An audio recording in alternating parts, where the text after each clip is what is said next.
If you can't handle the pressure, maybe you're in the wrong job." The manager's voice cut clean through the kitchen door. Behind it, a waitress was crying. 6 hours on her feet. No break, no water. In a booth by the window, a big man in a leather jacket set down his coffee. He didn't look like much, rough beard, scratched sunglasses, a cheap digital watch. He looked like nobody at all. That was the whole point. Because that man owned this diner, and 33 more just like it. He'd built them all from nothing, 25 years ago, when a stranger fixed his broken motorcycle for free and asked for only one thing in return: pay it forward someday. Now that promise was sitting in a booth listening to a woman cry through a thin wall. And the man in the leather jacket stood up. Some debts don't disappear. Some debts just wait. Let me tell you about a sound. A sound most people would walk right past without a second thought. It came from behind a swinging kitchen door in a diner off Highway 9, somewhere in the flat brown stretch of Nevada where the road just seems to go on forever. It was a woman crying, trying not to. The kind of crying you do when you've already used up all your breaks for the day. The kind you swallow, because if your boss hears you, it'll only get worse. A big man in a leather jacket sat alone in a booth by the window. Coffee going cold in front of him. He heard it too, and something in him went very still. He didn't know yet that this sound would change 5 lives. He didn't know it would change his own too. But we're getting ahead of ourselves. Let's rewind a little and start where this story really begins. His name was Rourke Callahan, 52 years old, built like a man who used to load freight for a living because he did. Most folks in this country knew his face from magazine covers. Forbes had put him on one 3 years back. The headline read, "From Garage to Empire." They weren't wrong. Rourke owned 34 diners across 11 states. "Roadside diner," the sign said. Red letters, easy to spot from the highway. A little chrome motorcycle stamped in the corner of the logo like a signature nobody had ever asked him to explain. People loved that logo. It meant something to them. It meant the food was honest, the coffee was hot, and the waitress would call you Hon, whether she meant it or not. Rourke built that reputation with his own 2 hands, not metaphorically, literally. 25 years ago, he was a broke biker with a busted transmission and a dream he couldn't afford. He used to say that line at investor dinners, and the room would laugh, warm and easy, like it was just a good story somebody had polished up for the occasion. But it was true, every word of it. He'd ridden into a gas station outside Barstow with smoke coming out of his engine and $43 to his name. A mechanic named Walt Boone fixed that transmission for free, told him to pay it forward someday whenever he found somebody worth the favor. Rourke never forgot that. He and his late wife, Marion, opened their first diner 2 years later. One booth, one grill, one dream between 2 people who had nothing else to lose. Marion used to flip eggs at 5 in the morning and sing while she did it. Off-key. Always off-key, no matter how many times he teased her about it. She passed 6 years back. Cancer. Fast, the way it sometimes is, cruel in how little warning it gives a person. Rourke never remarried, never really tried. He kept building instead, diner after diner, highway after highway. Like if he just kept moving, kept working, the grief couldn't quite catch up to him. For a long while, that seemed to work. Or it looked like it worked anyway. His board of directors loved him for it. Growth meant good news. Good news meant good numbers. Good numbers made everyone comfortable. Comfortable people don't ask hard questions. That's the trouble with comfort. It has a way of putting you to sleep, right when you should be paying the most attention. Rourke used to be the kind of man who noticed things, who could walk into any one of his diners and know inside 30 seconds whether the place had a good heart or a tired one. He'd lost some of that over the years. Not all of it, but enough. Marion used to tease him about it, back when she was still around to tease him. She'd say, "Rourke Callahan, you can smell a bad batch of gravy from clear across a parking lot, but you can't smell trouble sitting in your own front office." She wasn't wrong about that either. She rarely was. He kept a photo of her on his desk. Not a fancy one. Just a snapshot from the early days, the 2 of them standing in front of that very first diner, apron still on, grease still under their fingernails. She was laughing in that picture, head tipped back. He never remembered what the joke had been, only that she'd laughed like that 100 times a day, easy and loud and completely without shame. He missed that laugh more than almost anything he could name. Sometimes, late at night, working alone in his glass office, he'd catch himself talking to the photo. Small things mostly. "What do you think of this new menu design, Marion? You'd have hated this logo font, wouldn't you?" He never got an answer, of course, but somehow asking still helped him think a little more clearly. Here's the thing about running 34 diners from a glass office in Reno. You stop smelling the coffee. You stop hearing the sizzle on the grill. You start reading numbers on a spreadsheet instead, and spreadsheets have a way of rounding the sharp edges off the truth. For 3 months, complaints had been piling up about the Silver Creek location. That was the diner off Highway 9, the one about 90 minutes from Rourke's office. Slow service, rude staff. One review just last week reads simply, "Felt like the manager hated being alive and hated us more." Rourke read that one twice. Then he pulled up the employee turnover numbers for that location. 6 people gone in 4 months. 6. At a single diner in a town where jobs weren't exactly falling from the sky. That number should have set off alarms all on its own. Instead, it sat quietly in a spreadsheet, one line among hundreds, easy enough to miss if you weren't looking hard. Rourke was looking hard now. His regional manager, a sharp, well-dressed woman named Diane Marsh, told him it was nothing. Short staffing, she said. A rough patch. Nothing that wouldn't sort itself out on its own. People are tough to keep these days, Diane told him over the phone, her voice smooth and practiced, the kind of voice that had given 100 reassuring updates before this one. It's the whole industry, Rourke, not just us. He wanted to believe her. She'd worked for him 9 years. Never once given him a real reason to doubt her. But something in his gut didn't sit right, and he'd learned a long time ago not to argue with that particular feeling. He thought about calling Diane again. Asking harder questions, pushing past the smooth reassurances to whatever was actually happening on the ground. Instead, he decided to do something he hadn't done in almost 15 years. He decided to go and see for himself. Now, you have to understand something about Rourke Callahan, something the magazine covers never quite captured. Before he was a CEO, before the keynote speeches and the tailored suits, he was a biker.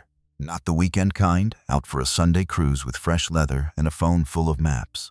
The real kind. Leather that had actually seen road rash, a Harley he'd rebuilt with his own hands 3 separate times over the years. He still rode, sometimes late at night, when the grief got loud enough to need drowning out. He'd take his bike onto the empty highway and just go, no destination in mind, just wind and engine noise and the stars overhead doing their slow turn. Nobody at corporate knew that part of him anymore. To them, Rourke Callahan wore tailored suits and gave polished speeches about growth strategy. But underneath all that, there was still a man who knew exactly how to disappear into a crowd of strangers on the side of a road. And that was exactly what he intended to do. He didn't tell Diane, didn't tell his board, didn't even tell his assistant Janet. What he was really planning, only that he needed 2 days clear on his calendar, no explanations offered. He pulled an old leather jacket out of the back of his closet, one he hadn't worn in years. It still smelled faintly of engine oil and time, a smell that brought back more memories than he expected. He let his beard grow rough for a week before he left, refusing to shave, refusing to trim it neat the way his stylist usually kept it for photo shoots and investor dinners. He dug out a pair of scratched sunglasses from a drawer he hadn't opened in ages, traded his watch, a sleek silver thing worth more than some people's cars, for a cheap digital one he'd owned since college and never quite gotten rid of. Standing in front of his mirror that final morning, he barely recognized himself. Good, he thought. That's the whole point of this. He stood there a long moment, studying the stranger looking back at him. Somewhere under that rough beard and those scratched sunglasses was still the same man who used to worry about making rent on a one-room apartment above a laundromat. It was strange how easily he found that man again. Like an old coat, still hanging in the back of the closet, still fitting fine after all these years. His housekeeper, a kind older woman named Peg who'd worked for him 11 years, caught him on his way out and did a genuine double take. "Mr. Callahan," she said slowly, "is that really you under there?" "Don't tell anyone," he said, and something like a real smile crossed his face for the first time in weeks. He climbed onto his old Harley Davidson, the one he'd rebuilt himself, engine by engine, bolt by bolt. It had sat in his private garage for 2 years, more trophy than tool, more memory than machine. Today it would be something else entirely, a disguise on wheels. He kicked the engine to life. It roared, low and familiar, like an old friend clearing its throat after a long silence. And Rourke Callahan, billionaire, rode out of Reno like nobody at all. The drive to Silver Creek took just under 2 hours. Nevada highway has a certain honesty to it. No trees to hide behind, no hills to soften the view. Just flat land, wide sky, and the occasional cluster of buildings clinging to the edge of the road like they were afraid to spread out any further. Silver Creek was one of those towns. A gas station, a hardware store with a faded sign, a church with white paint peeling at the corners, and the diner. Roadside diner, Silver Creek location. Red letters, a little sun-bleached now. The chrome motorcycle logo still gleamed, though, catching the afternoon light in a way that made Rourke's chest tighten before he'd even parked. He pulled into the gravel lot and killed the engine. For a second, he just sat there, hands still on the handlebars, heart doing something strange and heavy in his chest. This place had once been his, not just on paper, in his bones, in a way most of his other locations had stopped being. He remembered choosing this spot himself 18 years back, remembered standing in this same lot with Marion, the two of them arguing playfully about where to put the outdoor sign.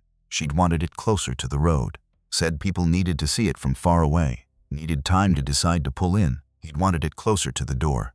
Said people driving 80 miles an hour didn't have time to read a sign at all, not really. She won that argument.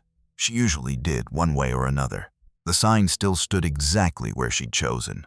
Rourke looked at it a long moment before he made himself walk toward the door.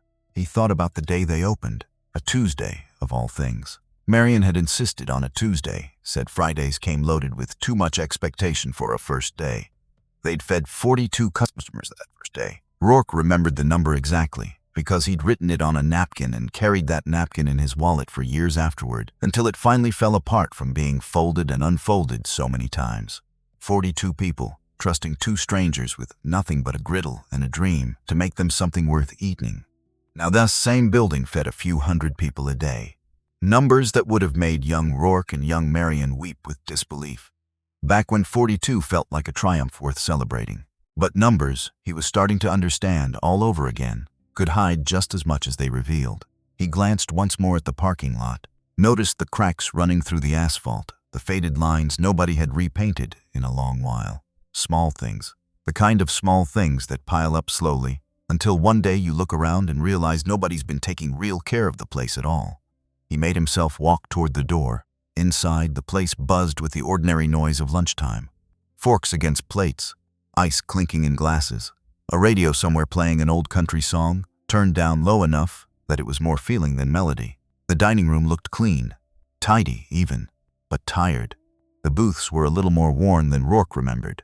One of the light fixtures near the back flickered, just slightly, like it was thinking about giving up on the whole arrangement. It wasn't falling apart. But it wasn't the place he'd built either. Something had gone quiet here, something had gone missing, and he intended to find out what. He found a booth near the window and slid in, the vinyl creaking under him the way old vinyl always does, no matter how well you treat it. He picked up the laminated menu, more out of habit than hunger, and waited. She came over about a minute later. Her name tag read Ruthie. She looked to be around 27, maybe a little younger. Dark hair pulled back in a low ponytail that had started the day neat and hadn't stayed that way through the lunch rush. There were faint circles under her eyes, the kind that don't come from one bad night. The kind that build up slowly, over weeks, until they become part of a person's face. "Hi there, welcome in," she said. Her voice was warm, but there was a strain underneath it, like a rope pulled just a little too tight for comfort. "Can I start you off with something to drink?" "Just coffee," Rourke said. "Thanks." She nodded and turned to go, and that was when he saw it. A small pendant hanging from a silver chain around her neck, half hidden under her collar, but not quite hidden enough to escape his notice. Rourke's breath caught somewhere in his throat. He knew that pendant, or one just like it, a little wrench bent into the shape of a heart, the metal worn smooth from years of being touched and turned between someone's fingers. Walt Boone used to wear one just like it. The mechanic who fixed Rourke's transmission for free 25 years back, outside a gas station near Barstow. Walt used to say his late wife made it for him, out of a busted wrench from his own toolbox. Said it reminded him that even broken things could still turn into something beautiful if you looked at them the right way. Rourke had never forgotten that pendant. He'd seen it exactly once, all those years ago, and it had stuck with him ever since, tucked away somewhere quiet in his memory. Could it be a coincidence? Sure, plenty of people wear jewelry shaped like tools. It's not so rare a thing in a town built on trucks and engines, but something told him it wasn't a coincidence at all. Something told him this town, this diner, this tired young waitress, none of it had landed in front of him by accident. He didn't say anything, though. Not yet.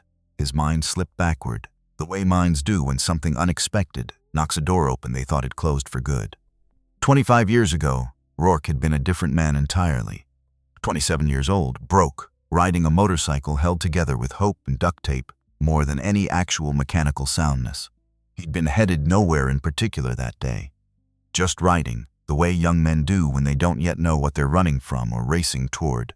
Somewhere outside Barstow, his transmission gave out completely.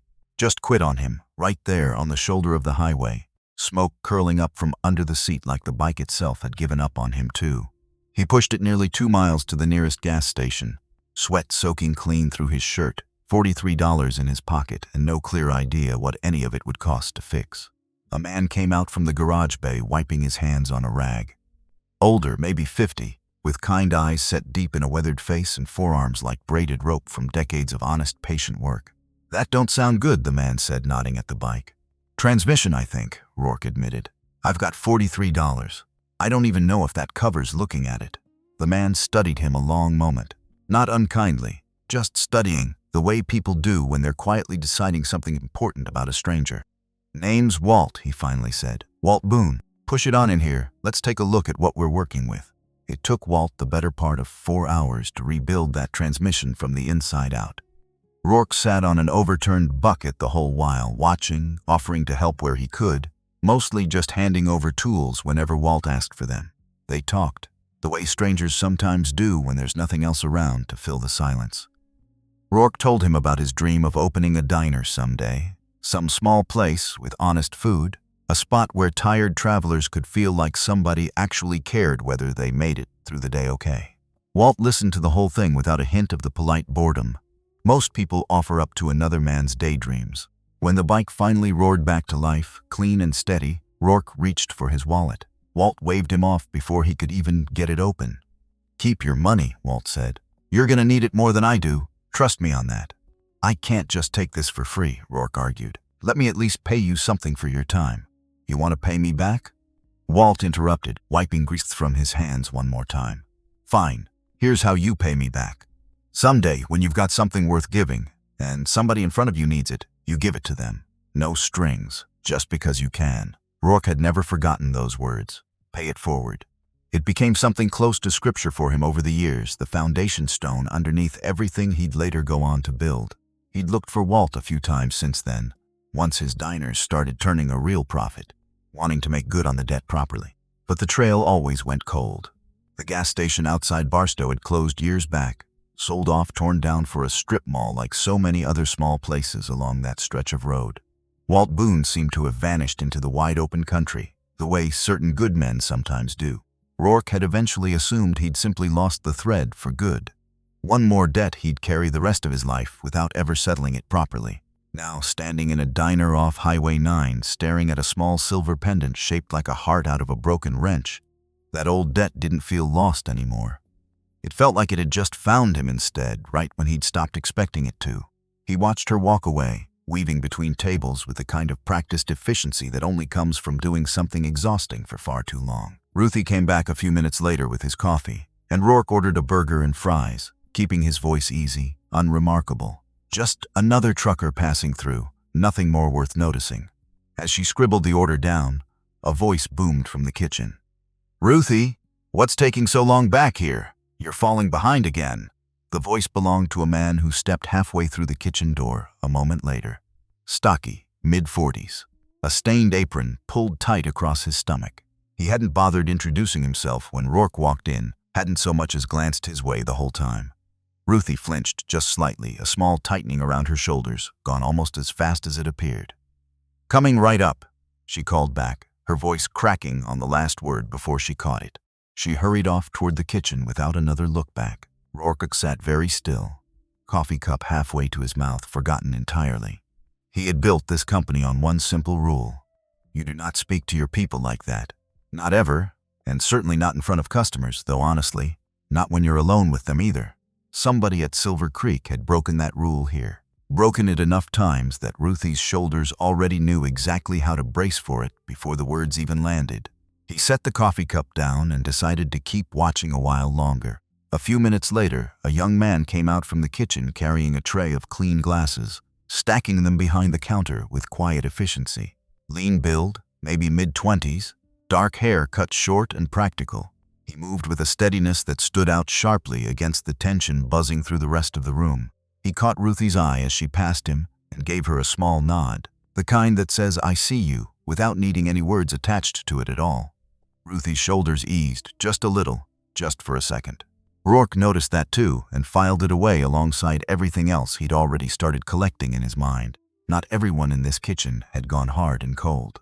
That much was already clear. Somewhere in the middle of whatever was wrong here, there were still people quietly trying to hold things together. The lunch crowd was a decent size for a small-town diner. A family of 4 in the corner booth. 2 older men at the counter, talking about the weather the way old men do. Like it's a personal offense aimed directly at them.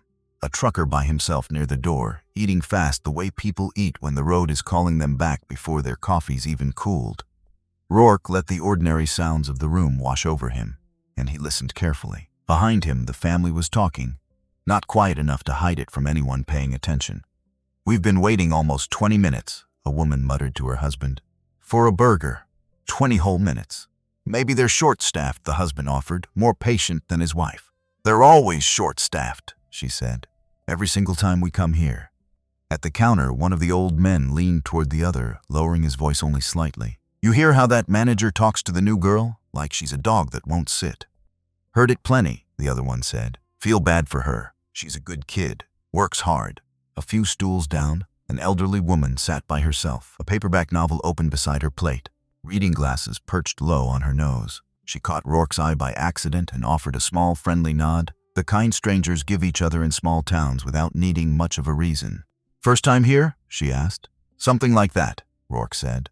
"Used to be my favorite spot in town," the woman said, closing her book gently.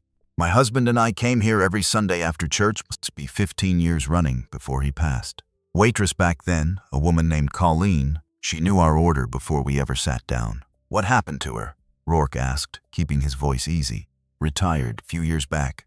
Ever since, it's been a revolving door of young folks. Decent enough, most of them, just never seem to stay long. This new manager runs them ragged, from what I hear around town."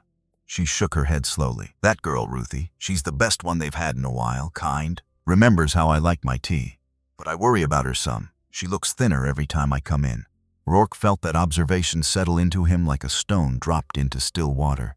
"Sounds like a good waitress," he said carefully. "The best," the woman agreed. "Shame nobody up top seems to notice." She went back to her book after that, and Rourke sat with her words a long while, turning them over slowly in his mind. Nobody up top seems to notice. That was the whole problem, laid bare by a stranger in 5 plain words. He'd been sitting in a glass office 90 minutes away, trusting reports that painted a picture entirely different from the one an old woman with a paperback novel could see just by having breakfast on a Tuesday. Something hard settled into his chest. This wasn't gossip born of nothing. This was a pattern people had noticed. A pattern that had been going on long enough to become common knowledge in this whole town. And Diane Marsh had told him everything was fine. When Ruthie brought his burger out, she set the plate down carefully and offered a small, tired smile. "Sorry about the wait," she said, not quite meeting his eyes. "Kitchen's a little behind today." "No worries," Rourke said. He kept his tone light, easy, the voice of a stranger, and nothing more. "You're doing great, by the way." Her eyes flicked up at that, just for a second. Something like surprise crossed her face, like she hadn't heard a kind word in a while and wasn't quite sure what to do with one now that she had. "Thank you," she said quietly. Then she was gone again, weaving between tables, refilling coffee, clearing plates, moving like a woman running on fumes and stubbornness alone. Rourke picked up his burger, took one bite. That was when he heard it. The sound from the very beginning of this story. Muffled, crying, coming from behind the swinging kitchen door. Rourke set his burger down slowly, careful like sudden movement might startle the moment clean away. He strained to listen. The kitchen walls at Silver Creek were thin. He remembered that much from the old blueprints all those years back. Built cheap, built fast, because back then every dollar mattered and walls were the last thing on anybody's mind. Now those thin walls were letting the truth leak straight through. "I'm trying my best, okay?" Ruthie's voice cracking, barely holding together at the seams. "I haven't had a break in 6 hours. I'm doing everything I can." Then the manager's voice, sharp and dismissive, cutting clean through hers. "If you can't handle the pressure, maybe you're in the wrong job.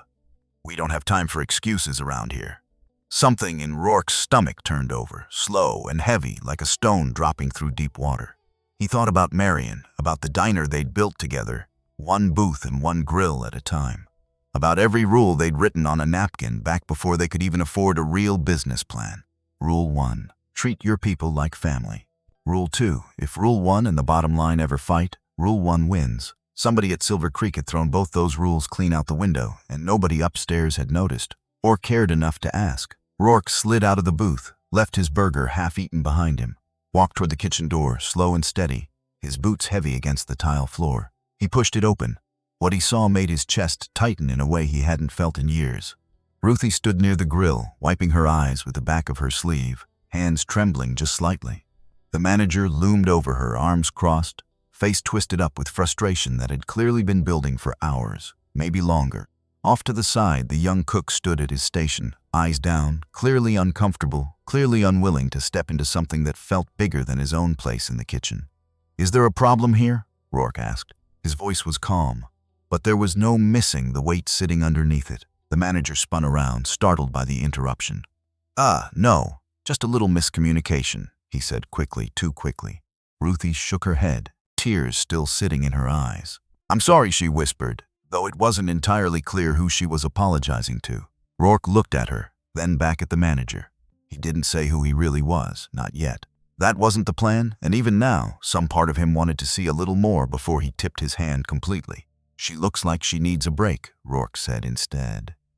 "Why don't you let her sit down a few minutes?" The manager scoffed. "We're short-staffed. There's no time for breaks during the rush, mister. There's always time to treat people with respect." The room went quiet for a moment. Just the low hum of the kitchen equipment, the distant clatter of the dining room beyond the door. The manager's mouth pressed into a thin line, like he wanted to argue but couldn't quite find the words to do it with. Before he could try, the young cook spoke up, quiet but steady underneath. "Ruthie's been nonstop since she clocked in," he said. "She hasn't even had time to grab a drink of water." The manager shot him a look. "Stay out of it, Cole. Focus on your station." Rourke glanced at the young cook. Cole, the same one who'd stacked the glasses earlier, the same one who'd given Ruthie that small, steady nod. Cole didn't look away this time, even under the manager's glare. There was a quiet defiance in the set of his jaw, the kind that comes from a man who's decided he's said enough for now, but isn't finished yet. Rourke filed the name away, along with something else. Respect, maybe. Not for a stranger anymore, but for a young man willing to speak up when it would have been so much easier not to. Then he looked back at the manager. "And who's in charge of making sure your team can focus?" Rourke asked. "Because from where I'm standing, it looks like the pressure is coming from how this place is being run in the first place." The manager's face flushed, his bravado slipping for just a second. "Look," he said, quieter now, "I'm just doing my job. If people can't handle it, that's not on me. We'll see about that." Ruthie, still wiping her eyes, looked at him with a strange mix of confusion and something close to gratitude. "I'll be fine," she muttered, though her voice wavered on every word. She turned toward the swinging door, but Rourke stopped her, gentle, his hand raised just slightly. "Take 5, he said softly. "You've earned it today." The manager opened his mouth, ready to protest, but Rourke held up a hand, his tone leaving no room left for argument. "She's taking a break now." Ruthie hesitated, glancing between the two men, before finally nodding and slipping past the swinging door into the dining room, out of sight for the moment. Rourke turned his attention back to the manager. His voice stayed calm, but steel had crept into it now, unmistakable to anyone listening. "What's your name?" "Garrett," the man said, defensive. "And who are you coming in here telling me how to run my shift?" Rourke didn't answer that yet. "How long have you been the manager here, Garrett?"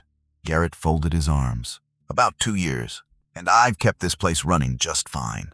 I don't need some stranger stepping in and telling me my business." "You fine." His voice rose just slightly. "Your staff is exhausted. Your customers are complaining. And you're yelling at people in the middle of their shift. That's not fine. That's a mess." Garrett opened his mouth to argue, but Rourke cut him off, quiet and firm. "You might want to think about how you're treating people. Because I guarantee you, if I were your boss, this wouldn't fly for a single day." Something flickered across his Garrett's face. Fear, maybe. Or the beginning of a recognition he couldn't quite name yet. He tried to cover it with a scoff. "Right. Well, you're not my boss." The kitchen door swung open before he could say another word. Ruthie stepped back in, face a little more composed now, though her eyes were still red around the edges. She kept her head down and walked past Garrett, back toward the dining room. Rourke gave Garrett one last long look. Then he turned and followed her out. Back at his booth, Rourke watched the dining room settle back into its rhythm. Ruthie moved a little slower now. Her exhaustion sat closer to the surface than before. But she still found a small smile for every table she served, the way people do when kindness has simply become a habit they can't quite set down. He watched her stop at a booth where an older man sat alone, struggling to read the menu without his glasses. She leaned down, read him the specials out loud, patient as anything, like she had all the time in the world instead of none at all. He watched Garrett glare at her through the kitchen window the whole time she did it. Something in Rourke settled into place, quiet but certain, the way a decision does once you stop arguing with yourself about it. He wasn't leaving this alone, not today, not after everything he'd just heard and seen with his own eyes. He finished the rest of his coffee, slow thinking. He watched Cole come out from the kitchen twice more. Once to bus a table that wasn't really his job to bus, and once just to catch Ruthie's eye again, silent, checking in on her the way people do when words feel like too much. Rourke stayed a while longer, nursing a second cup of coffee he didn't much want, just watching. He watched the two old men at the counter, still talking, one of them saying something that made Ruthie laugh, quick and real, gone almost as fast as it came, like she'd forgotten for a moment she was even allowed to laugh at all. He thought about Walt Boone, about a busted transmission and a mechanic who'd asked for nothing but a promise. About the pendant hanging from Ruthie's neck, small and silver, shaped like a heart out of something broken. He didn't know yet if his hunch was right. Didn't know if Ruthie Boone was really Walt's daughter, or if the resemblance was just a trick his tired mind was playing on him, seeing ghosts in silver jewelry because he missed the man who'd once been kind to him for no reason at all. But he intended to find out one way or another. When Ruthie came back around, he waved her over gently. "Can I get the check?" he asked, keeping his voice light. She nodded, hurried off, and returned a moment later with the receipt tucked into a little black folder. "Thanks for stopping in," she said. "Sorry again about earlier." "No need to apologize," Rourke said, tucking some cash inside the folder. "You're doing great." Her cheeks flushed slightly, and for just a moment, a real smile broke through the tired one. Small, genuine, the kind that reaches all the way to the eyes. "Thank you," she said, and walked away. Rourke stood, pulled on his jacket, and made his way toward the door. But before he stepped outside, he paused, looked back one more time. Ruthie was refilling a customer's coffee, careful and steady despite everything she'd already been through that day. In the kitchen window behind her, Garrett was barking something at Cole, who kept his eyes down and kept working anyway, patient in the face of it. Rourke's jaw tightened. He pushed the door open and stepped out into the afternoon heat, pulling his phone from his jacket pocket. Janet answered on the second ring. "Janet," Rourke said, "I need you to clear my schedule tomorrow and get me everything we have on the Silver Creek staff. Employee files, performance reviews, all of it, as fast as you can pull it together."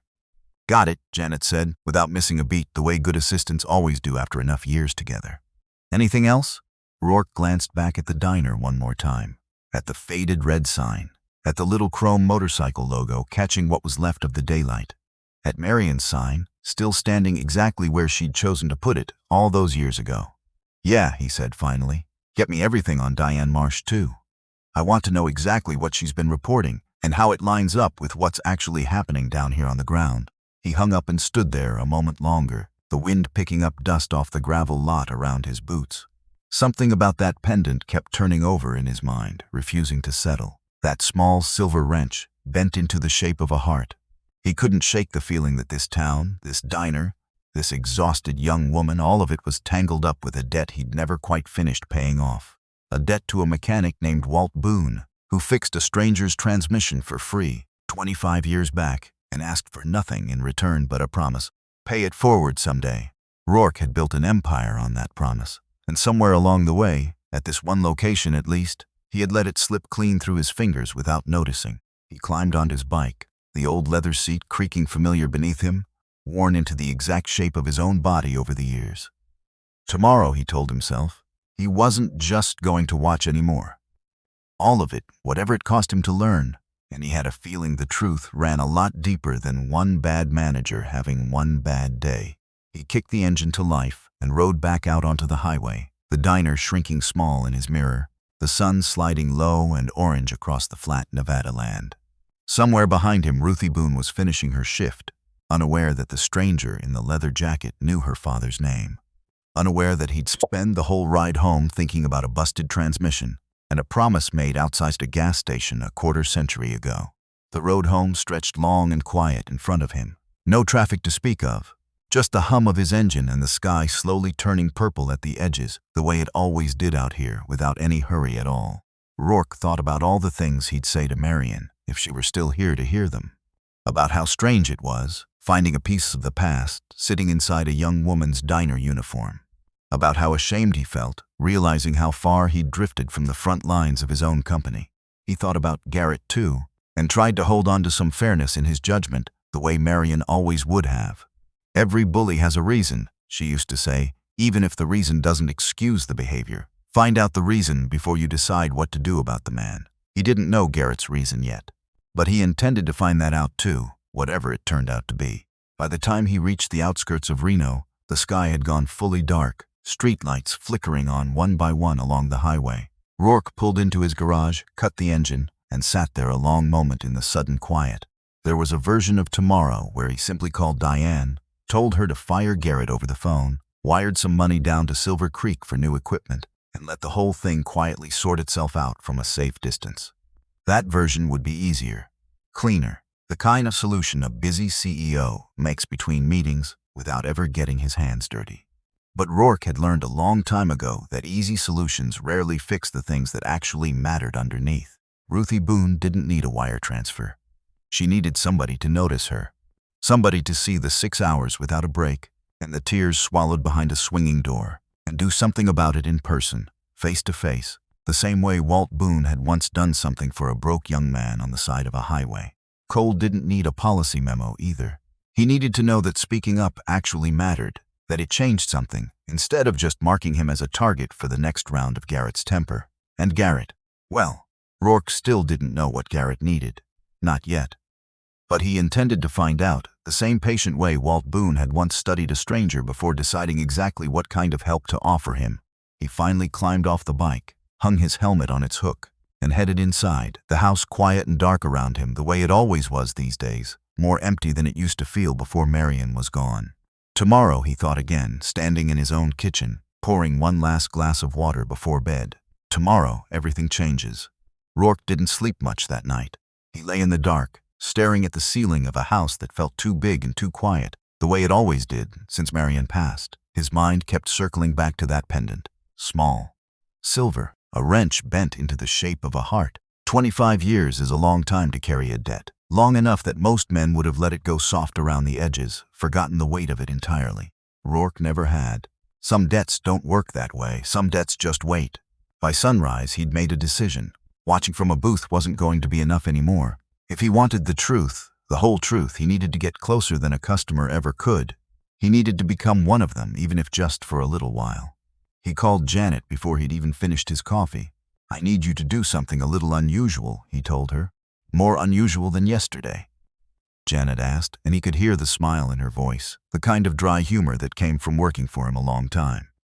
"I need Silver Creek to think they're getting a temporary dishwasher," Rourke said. "Someone Diane sent down as extra help during a rough patch. Cash job, short term, nothing on the books that would raise any questions." There was a pause on the line. "You want me to lie to your own regional manager," Janet said slowly, "to get you a job washing dishes at your own restaurant? That's exactly what I want." Another pause. "Then I'll have it set up by this afternoon." That was the thing about Janet. 11 years working for him, and she'd never once asked why. Not really. She trusted that Rourke had his reasons, and more often than not, she was right to trust it. By 2 o'clock, it was arranged. A man named Hank Larson, Diane was told, was being sent down from a sister location to help cover the staffing gap for a week or two. Diane didn't question it. Why would she? Corporate sent extra hands sometimes, and Silver Creek clearly needed them more than most. Hank Larson didn't exist, of course. Hank Larson was just Rourke Callahan, beard rough, sunglasses scratched, wedding ring left at home along with everything else that might give him away. Rourke spent that afternoon rehearsing, of all things, standing in front of his mirror, practicing a flatter, rougher way of talking, dropping certain words he'd picked up over the years in boardrooms and investor calls, practicing the walk of a tired man, shoulders a little more stooped, steps a little more careful, like his knees had put in more years of standing than his face let on. It felt strange playing pretend at 52 years old. But it also felt, in some way he couldn't quite explain, like coming home to a version of himself he'd almost forgotten. He drove back out to Silver Creek that evening in an old pickup truck he'd borrowed from a neighbor rather than his motorcycle, figuring a dishwasher probably didn't ride in on a rebuilt Harley. He checked into the only motel in town, a squat little place called the Sundown Inn, paid in cash, and told the woman at the desk he'd be staying about a week. The room smelled faintly of bleach and old carpet. A window unit rattled in the corner, doing its best against the heat. Rourke sat on the edge of the bed and thought, not for the first time, about how far this was from the penthouse suite he usually booked when traveling for business. He found he didn't mind it much. There was a kind of honesty to a room like this. Nothing dressed up. Nothing pretending to be more than it was. Then he lay on a lumpy mattress that night, staring at a different ceiling than the one back home, and waited for morning. Garrett didn't look twice at him when he showed up the next day. That was the strange thing about hiding in plain sight. People see what they expect to see. A tired-looking man in a stained shirt, showing up for dish duty, wasn't worth much scrutiny to a manager already drowning in his own problems. "You're Hank?" Garrett asked, barely glancing up from his clipboard.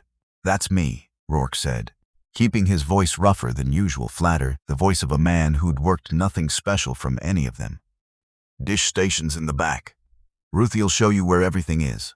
Don't touch the register. Don't talk to customers unless they talk to you first, and for God's sake, keep up. We're slammed most days." "Got it," Rourke said. Garrett walked off without another word, already distracted by something on his phone. A moment later, Ruthie appeared, wiping her hands on her apron, offering a small, tired smile that Rourke recognized now as her default expression, the one she wore no matter how she was actually feeling underneath it. "Hi, I'm Ruthie," she said. "You must be the new dish guy." "Hank," Rourke said. "Nice to meet you." If she recognized him from the day before, she didn't show it. Why would she? He'd been a customer in a leather jacket then, clean-shaven under different light. Now he was just another tired face in a stained shirt, one of dozens who probably passed through this kitchen every year without leaving much of a mark. "Come on," she said. "I'll show you the station." The next several days fell into a rhythm. Rourke arrived before the lunch rush each morning, scrubbed dishes until his hands went pruny and raw, and watched everything he could without making it obvious he was watching. Dish duty, it turned out, was the perfect vantage point. Close enough to the kitchen to hear everything. Invisible enough that people forgot he was even there at all. He watched Garrett snap at Cole over small things. A pan left in the wrong spot. A ticket read back slightly wrong. Nothing that warranted the sharp edge in Garrett's voice, but he used that edge anyway, again and again, like it was the only tool he knew how to reach for anymore. He watched Ruthie absorb complaint after complaint from customers, apologizing for things that weren't her fault, smoothing over problems that belonged to understaffing and bad management, not to her. He noticed, too, how the schedule itself seemed designed to fail. 3 servers on paper for the lunch rush, but more often than not, only 2 showed up, someone always calling in sick or simply not showing at all. The turnover was so constant that training barely had time to take hold before another face disappeared for good. One afternoon, a new hire lasted exactly 4 hours before walking out mid-shift, apron still tied around her waist as she headed for the parking lot without a word to anyone. Garrett didn't even look surprised, just sighed and told Ruthie to cover the extra tables on top of her own. Rourke watched all of it from the sink, hands submerged in gray dishwater, saying nothing, filing everything away for later. There was a rhythm to the days that went beyond the chaos, too, if you paid attention long enough to notice it. The same regulars drifting in around the same hours. A trucker named Pete, who always ordered the same thing, chicken fried steak, extra gravy, and always left a $5 tip no matter how small the bill came out. A young couple who stopped in most mornings on their way to a construction job outside town, sharing 1 plate of pancakes between them because money was tight, and never once complaining about the wait. Rourke started to understand, slowly, that this diner wasn't just a business struggling under bad management. It was a small thread holding a whole community together, the way diners like this one always had, long before spreadsheets existed to measure whether they were worth keeping open. And he watched something else too, something that surprised him more than he expected. He watched how the 2 of them, Ruthie and Cole, looked out for each other whenever they could. Small things. Cole covering an extra table so Ruthie could grab 30 seconds of water between orders. Ruthie warning Cole when Garrett's mood was turning before he even walked back into the kitchen. They'd built their own quiet system of survival right there under Garrett's nose. It reminded Rourke painfully of the early days with Marion. 2 people against the world, figuring it out together because nobody else was going to figure it out for them. On the second day, Rourke overheard something that stuck with him the rest of the shift. He was mopping near the office door, close enough to hear Garrett on a call with someone he clearly didn't want to be talking to. "I can't cut the schedule any tighter, Diane," Garrett was saying, his voice pinched with frustration. "We're already running 2 people short most shifts as it is." A pause while whatever Diane said on the other end made Garrett's jaw tighten. "I understand corporate wants labor costs down," Garrett said. "I do. But you can't keep asking me to do more with less and expect the reviews to stay good. Something's got to give somewhere." Another pause, longer this time. "Fine," Garrett said, finally defeated. "Fine. I'll figure it out. I always do." He hung up, and Rourke watched him press both hands flat against his desk, head hanging low like a man holding up a weight far heavier than his shoulders were built for.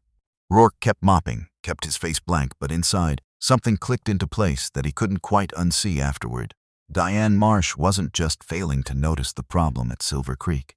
She was actively part of creating it, squeezing labor costs from a safe distance, while Garrett absorbed all the pressure firsthand, with no one above him seeming to care what that pressure was doing to the people below. It was one thing to have a struggling manager. It was another thing entirely to have a regional manager who knew the struggle was happening and kept pushing anyway, all in service of numbers that would look good in a quarterly report to people who'd never once set foot in this building. Rourke filed that away too, alongside everything else. A growing list of things that would need answering for, once the truth finally came out into the open where everyone could see it. On the third evening, after close, Rourke found himself alone in the kitchen with Ruthie, both of them finishing up the last of the cleanup while the overhead lights buzzed faintly above them. "You're pretty quiet for a guy," Ruthie said, scrubbing down the grill with practiced strokes. "Most of the dish guys we get talk my ear off trying to be friendly. You just kind of watch." "Bad habit," Rourke said. "Guess I like to understand a place before I start talking about it." She laughed, a short, surprised sound that seemed to catch even her off guard. "That's a very careful way of putting it." They worked in comfortable silence for a while after that. Then, almost without meaning to, Rourke found himself asking a question he'd been sitting on for 3 days straight. "That necklace you wear," he said, nodding toward the small silver pendant peeking out from her collar. "Where'd you get it?" Ruthie's hand went to it instinctively, the way people touch things they've worn so long they've become part of their own skin. "My dad made it," she said. "Well, he didn't make it exactly. He bent an old wrench into this shape years ago and had somebody weld it right. Said it reminded him that broken things could still turn into something worth keeping." Rourke's chest tightened, quiet and sudden. "Your dad sounds like a good man," he said carefully. "He was," Ruthie said. Then, correcting herself, quiet. "He passed. 6 years back. Heart trouble out of nowhere. One day he was fine and then he wasn't." "I'm sorry," Rourke said, and meant it more than she could have known. "Thank you," Ruthie said softly. "Most people don't know what to say when I mention it. You get used to the awkward silence after a while. My wife passed too," Rourke found himself saying, the words slipping out before he'd fully decided to share them. 6 years back. Cancer." Ruthie looked up at him, something shifting in her expression, a kind of recognition that only passes between people who've stood in the same particular kind of grief. "Then you know," she said quietly. "I know," Rourke agreed. They stood there a moment, 2 strangers bound together by loss neither of them had asked for, the dishwater going cold between them. "He was a mechanic," Ruthie went on eventually, something warm creeping into her voice now, the way people talk when they're given rare permission to remember someone they loved. "Worked out of a little garage outside Barstow most of his life. Used to say he'd fixed half the cars in the county at some point or another, and probably wasn't exaggerating by much." Rourke's hands went still over the sink. "Walt," he said quietly. "Walt Boone." Ruthie's head snapped up. "How do you know my dad's name?" For a moment, Rourke considered lying. It would have been easy. Easier, certainly, than explaining a truth that sounded, even to his own ears, almost too strange to believe out loud. But he was tired of easy. Easy was how Silver Creek had ended up this way in the first place. 25 years ago, Rourke said slowly. "I was riding through, broke down bad outside Barstow. Transmission gave out completely. Had $43 in my pocket, no idea what any repair would cost me." Ruthie's eyes had gone very wide, very still. "A mechanic came out from the garage bay," Rourke continued. "Fixed my whole transmission. Took him 4 hours. And when I tried to pay him, he wouldn't take a dime of it." "That sounds exactly like him," Ruthie whispered. "He told me to pay it forward someday," Rourke said. "Said that was the only payment he wanted from me." Ruthie sat down slowly on an overturned bucket near the dish station, the same kind of bucket, Rourke realized with a strange twist in his chest, that he himself had once sat on, watching Walt work. He used to tell that story, Ruthie said softly. Not with all the details, just, there was some kid on a motorcycle, years back, who he helped out for free. Said the kid had big dreams about opening a diner someday. Dad always wondered if it ever came true. Rourke didn't answer right away. Something enormous was sitting in his throat, and it took him a moment to find his way around it. It came true, he finally said. It came true because of him. Ruthie stared at him for a long moment, understanding dawning slow and careful behind her eyes, like a sunrise that takes sweet time reaching the whole sky. Who are you really? She asked quietly. Rourke hesitated. Every instinct told him this was the moment to tell her everything, to let the whole truth out at once. But something else, something quieter and more patient, told him to wait a little longer. There was still more to learn here, and the truth, once spoken, would change everything, all at once, whether Silver Creek was ready for it or not. Just someone who's been carrying a debt a long time, Rourke said instead. And I think I finally found the right place to pay it. Ruthie didn't push further, though her eyes stayed thoughtful the rest of the night, watching him with a new kind of curiosity that hadn't been there before. Before they finished locking up, she paused by the back door, hand resting on the frame. He would have liked that, she said, knowing his kindness went somewhere, knowing it turned into something this big. It turned into something, Rourke agreed. Whether it's good enough yet, I'm still finding out. What do you mean? Rourke looked around the kitchen, at the dented pots, the flickering light near the walk-in cooler, the small taped-up note on the wall, reminding staff to double-check ticket times. Written, he suspected, in Garrett's own frustrated handwriting. I mean, I built something a long time ago that was supposed to feel like this place used to feel, he said carefully. Somewhere along the way, at least here, it stopped. Ruthie studied him a long moment, something like understanding passing across her face, though she couldn't have known yet exactly how much truth was folded into his words. Well, she said finally, flipping off the last light switch, maybe you're here to fix that. Maybe I am, Rourke said, and followed her out into the cool night air. The truth about Garrett came a few days later, and it came from a place Rourke hadn't expected at all. It was a slow Tuesday afternoon, the lunch rush thinning out early. Rourke was hauling a bag of trash out to the dumpster behind the building when he heard Garrett's voice, low and strained, coming from around the corner. He was on the phone. Rourke slowed his steps, staying just out of sight. I know what I owe, Garrett was saying, his voice tight with something that sounded almost like panic. I know. I'm working on it. Tell them I need another month, please. A pause. Whatever the person on the other end said made Garrett's shoulders sag, visible even from behind. She needs this treatment, okay? It's not optional. His voice cracked slightly. Dorothy's already scared enough without me telling her we might have to stop halfway through. I can't do that to her. I can't. Another pause, longer this time, heavier somehow. I'll find the money, Garrett said, quieter now, like the fight had gone out of him. I always find the money. I picked up 4 extra shifts last week. I'll pick up more if I have to. He hung up, and for a long moment, he just stood there, one hand pressed against his forehead, breathing hard, shoulders shaking just slightly in a way that had nothing to do with anger. Rourke stepped back around the corner before Garrett could see him, his heart doing something complicated and uncomfortable in his chest. He thought about the way Garrett snapped at Ruthie, at Cole, at everyone who crossed his path lately, like the smallest mistake was a personal insult. He thought about how easy it had been to see Garrett as simply cruel, a man who enjoyed a little power and used it badly, the way some managers do. But cruelty, Rourke was starting to remember, rarely comes from nowhere. It comes from somewhere, and sometimes that somewhere is a man drowning quietly, trying to keep his head above water while everyone around him only sees the splashing on the surface. That evening, Rourke found Cole alone in the back, restocking supplies, and decided to ask, carefully, what he knew about it. Garrett's wife, Rourke said, keeping his tone easy, curious rather than prying. She's sick or something? Heard him on the phone earlier, sounded rough. Cole glanced up, hesitant at first, like he wasn't sure how much of it was his to share. Cancer, Cole said, finally quiet. Diagnosed about 8 months back. Insurance covers some of it, but not near enough. I heard he's been picking up every extra shift corporate will let him take, trying to cover the gap. That true? Rourke asked. Cole nodded. Doesn't make him easier to work for, but yeah, I think that's what's underneath all of it. A man who's scared out of his mind and doesn't know how to carry it without cracking a little at the seams. You don't seem to hold it against him much, Rourke observed, considering how he talks to you sometimes. Cole shrugged, wiping his hands on a towel. My dad always said, you could be angry at what a man does without deciding you know everything about who he is. Garrett's not a good boss right now.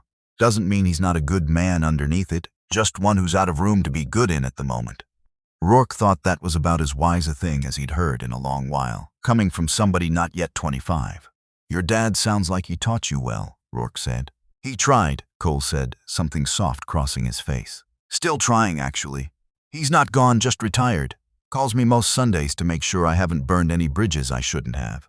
Rourke was quiet for a moment, turning that over slowly in his mind. It didn't excuse what Garrett had done. Ruthie's tears in that kitchen were real, and so was the toll this place was taking on people who deserved a great deal better. Fear didn't erase responsibility, not entirely. But it changed the shape of the problem, made it something you could actually try to fix, instead of just something you had to cut away and discard like a bad piece of equipment. Rourke thought about Rule 1, the one he and Marion had written on a napkin all those years ago. Treat your people like family.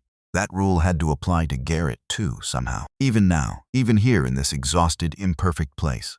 The fifth day brought its own surprise, this one from Cole himself, sitting quiet at first and then landing all at once.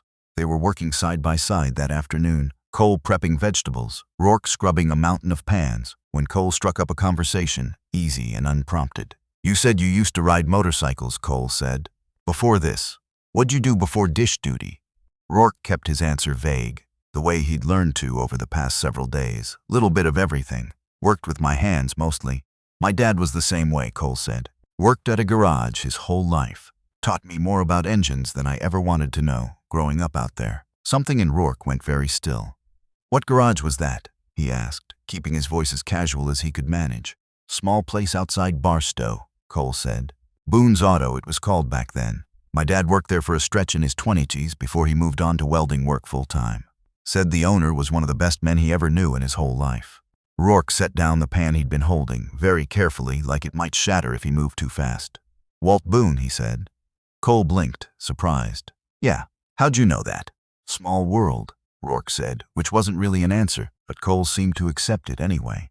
Funny thing, Cole went on, not quite ready to let the subject drop entirely. My dad still talks about him sometimes. Says Walt taught him more about patience than about engines, honestly. Said the man never once raised his voice at an apprentice, no matter how bad you botched something. Sounds about right, Rourke said quietly. You knew him too?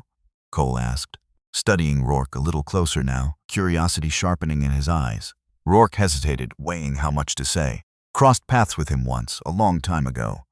Left an impression that stuck with me ever since that day. Cole nodded slowly, accepting that, though something in his expressions suggested he suspected there was more to the story than Rourke was letting on just yet. Small world, he agreed, echoing Rourke's own words back to him, and went back to his vegetables with a curious little smile on his face. But Rourke's mind was racing now, pulling threads together he hadn't expected to find connected at all. He thought about how strange it was, the way a single kindness could travel so far without anyone tracking its path. Walt Boone had never known, probably never even wondered, whether teaching a young apprentice patience in a garage bay would someday matter to a stranger's daughter 3 states away, in a diner that hadn't existed yet when he was doing the teaching. Walt Boone had touched more lives than Rourke ever realized. A stranded biker on the side of a highway, a young welder's apprentice learning engines in the same garage bay, a daughter carrying his memory in a pendant she never took off, not even for a single shift. And now, 25 years later, all those threads had somehow gathered themselves into one small diner off Highway 9, as if the world had been quietly stitching this reunion together the whole time, waiting patiently for Rourke to finally notice. He didn't believe much in fate, not really. He was too practical a man for that, too used to spreadsheets and hard numbers and things that could be measured. But standing in that kitchen, hands wet with dishwater, surrounded by people connected to him in ways he was only just beginning to understand, it was hard not to feel like something bigger than coincidence was quietly at work here. He thought about the old woman at the counter with her paperback novel, the one who'd told him so plainly that nobody up top seemed to notice. She'd been in twice more since that first conversation, always ordering the same tea, always greeting Ruthie by name like an old friend. On his 5th day, she'd caught his eye again while he carried a bus tub past her stool. "You're sticking around a while, Hank," she said, amused. "Guess the dishes are winning." "Something like that," Rourke said, and found himself smiling for real. "Ruthie seems a little brighter this week," the woman added, glancing toward the dining room where Ruthie was laughing at something Cole had said. "Don't know what's changed, but keep it up, whatever it is you're doing." Rourke hadn't answered that, just nodded, and carried his bus tub on toward the kitchen, carrying her words with him too, tucked away alongside everything else. He thought about her often over the following days. That plain, observant kindness she carried around with her like an old coat, worn comfortable from years of use. She reminded him a little of Marion, in the way she noticed things most people walked right past without a second glance. He wondered how many other regulars in this town had been quietly watching Silver Creek struggle, saying nothing because nobody had ever given them a reason to think anyone would listen. That night, back in his motel room, Rourke sat on the edge of the lumpy mattress and finally allowed himself to feel the full weight of everything he'd learned. Ruthie, Walt Boone's daughter, working herself to exhaustion under a manager who was drowning in his own private crisis without anyone above him noticing. Cole, connected to that same garage, that same quiet legacy of decency, passed down through people who never made headlines for it and never asked to. Garrett, not simply cruel but scared, cornered by a wife's illness and a company that hadn't noticed him struggling any more than it had noticed Ruthie's tears. And Diane, still insisting everything down here was fine, while an entire small world of real human trouble unfolded just beneath her radar, one phone call at a time. Rourke thought about the version of himself who used to know every employee's name, back when there were only 3 diners instead of 34. Back when Marion would remember which server just had a baby, which cook was going through a rough divorce, which regular customer had lost his job and needed a free meal more than he needed his pride protected. Somewhere in the climb from 3 diners to 34, Rourke had lost that closeness. He'd told himself it was just the natural cost of growth, the unavoidable price of scale that every company eventually pays. Sitting in that motel room now, he wasn't so sure that was true anymore. He wondered how many other Ruthies, other Garretts, other quiet, unnoticed crises were unfolding across his 34 locations, invisible to him behind clean spreadsheets and reassuring phone calls that never told the whole story. That thought kept him awake a long while, longer than the mattress or the rattling window unit ever could have on their own. On the 6th day, everything came to a head. It started small. A ticket mix-up during the lunch rush. Nothing more than the ordinary chaos of a busy kitchen. But Garrett had barely slept the past 2 nights, worry over his wife's treatment eating away at whatever patience he had left in reserve. The morning had already been difficult before that. A supplier delivery came in short 2 cases of eggs, forcing Garrett to call around town trying to find a replacement before the breakfast rush hit full swing. He'd been on the phone with Diane twice already, both calls leaving him more rattled than before he'd picked up. By the time the lunch ticket mix-up happened, Garrett had nothing left in reserve to meet it calmly. "How many times, Ruthie?" His voice cracked across the kitchen, sharper than Rourke had heard yet. "Read the ticket back before you turn it in. This isn't hard." Ruthie flinched, the mistake genuinely small, the reaction wildly out of proportion to it. "I'm sorry," she said quietly, already moving to fix it. "Sorry doesn't fix the wasted food," Garrett snapped. "Sorry doesn't fix anything. Maybe you need to actually pay attention for once instead of chatting up customers all day." Cole, chopping vegetables nearby, went rigid at the counter. "That's not fair," Cole said, low but firm. "She's been slammed all shift, same as everybody else in this kitchen." "I didn't ask you," Garrett shot back, rounding on him now. "Mind your own station." Rourke, at the sink, felt every muscle in his body go tight and still. He thought of Marion's rule again. Rule 1 and the bottom line, and how Rule 1 was supposed to win, always. No exceptions carved out for a hard week. He thought of a stained apron and a man drowning in fear he couldn't share with anyone at work, holding it all inside because that's what he thought strength looked like. He thought of $43 and a mechanic who'd asked for nothing but a promise, and how badly that promise deserved to be honored properly in full daylight instead of quietly from behind a dish station where nobody could see him doing it.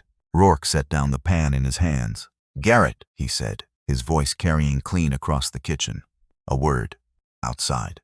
Garrett turned, startled, some old habit of deference flickering across his face before irritation buried it right back down. "I don't have time for this, Hank." "Make time," Rourke said. "Trust me. You want to hear what I've got to say."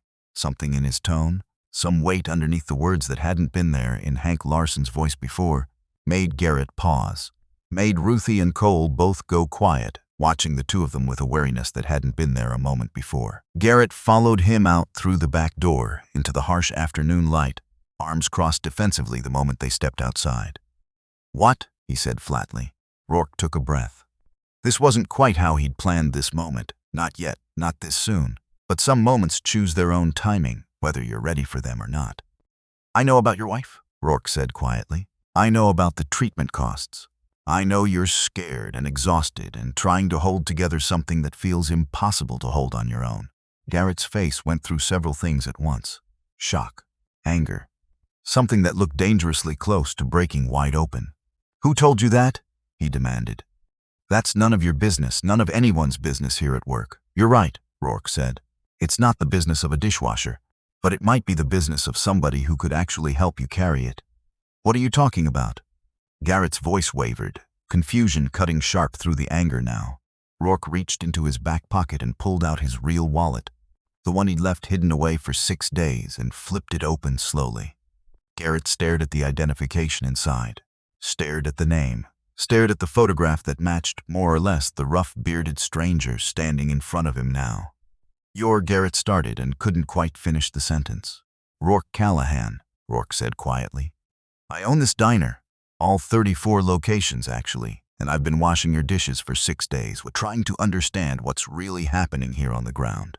The color drained slowly from Garrett's face. He took a half-step backward like the ground underneath him had shifted somehow without warning. "That's not possible," he said weakly. "I've seen your picture. Company newsletters.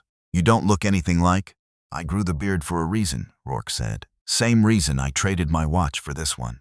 He held up his wrist, the cheap digital watch still there, absurd against everything else he'd just revealed about himself. "Oh God," Garrett whispered. "Oh God," I yelled at. "I said things in front of—" "You did," Rourke said, not unkindly, but not letting him off easy either. "And we're going to talk about all of that, every bit of it. But first, I want you to understand something."